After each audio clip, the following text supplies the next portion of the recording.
आता सोलापूर जिल्ह्यातील एक विधायक बातमी आहे। प्रशासनाने मदत देण्याची टाळलं, पण गावाच्या एकतेतून विकास करणं शक्य आहे हे दाखवून दिलंय सोलापूर जिल्ह्यातील शिंगड गावच्या ग्रामस्थांनी। पाहूया एक विशेष रिपोर्ट। दक्षिण सोलापूर तालुक्यातील शिंगडवाड गावामध्ये गेल्या अनेक वर्षांपासून पाण्याचा प्रश्न जटिल होता। गावकीच्या राजकारणानं गावातल्या विकासाला खीळ बसली होती। मात्र जलयुक्त शिवार योजनेमुळे गावकऱ्यांच्या आशा पल्लवित झाल्या। असे असूनही शिंगड गावचा समावेश त्या योजनेत झाला नाही।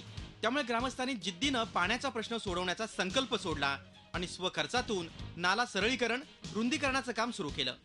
लोकसहभागातून ग्रामस्थांनी जवळपास 12 ते 15 लाखांचं काम केलं। सुमारे 2 किलोमीटरचं काम पूर्ण केलं। महाराष्ट्र शासनाने जे जलयुक्त शिवार हे जे स्कीम राबवलेले त्या स्कीम मध्ये आजूबाजूचे सर्व गाव बसलेले आहेत, फक्त एक आमचं शिंगड गाव बसलेलं नाही। त्यामुळं आम्ही जे पाठपुरावा केलं त्यांच्याकडे, शिवकडं, प्रांतकडं, त्यांनी म्हणले पुढच्या वेळी बसू। मग आम्ही तोपर्यंत आपण कशाला बसायचं, गप बसायचा, म्हणून आम्ही लोकसहभागातून हे काम घ्यायचं ठरवलं। आणि हे जे आता नाला आहे हे फक्त 10 फूटच होतं, सगळे किल्लारी झाडे गज काय दिसत बी नव्हतं, इथं जायला वाट नव्हतं। हे सगळं आपण जे नाला सरळीकरण, रुंदीकरण, खोलीकरण सर्व आजूबाजूचे शेतकरी स्वखर्चाने काढून घेऊन गेले तिथले गाव मुरुम। 15 दिवसांपूर्वी गावातील महिला पाण्यासाठी दूरवर वणवण करत होत्या। गावाला पाणी पुरवठा करणारी सार्वजनिक विहीर देखील आटली होती। यावर मात करत ओढ्यातील गाळ काढून खोदाई केली। त्यानंतर 2 दिवसांपूर्वी झालेल्या पावसानं सर्व ओढे नाले भरून वाहू लागले।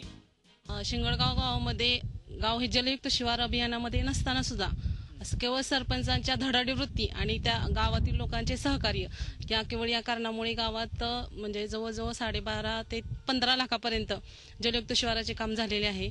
यात गावात म्हणजे सरपंचांना गावाबद्दल असणारी तळमळ आणि गावातील असणाऱ्या लोकांचा योग्य प्रतिसाद आणि संमिश्र असे जे काही गावातली जे काही चांगल्या आता सध्या प्रतिक्रिया येत आहेत त्या सर्वांमुळे गावाला नक्कीच जे आता पाणी पडले जे अडलेलं आहे त्याच्यामुळे गावाला फायदा होणार आहे।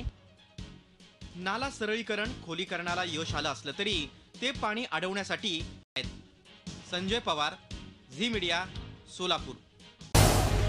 झी 24 तास रहा एक पाऊल पुढे।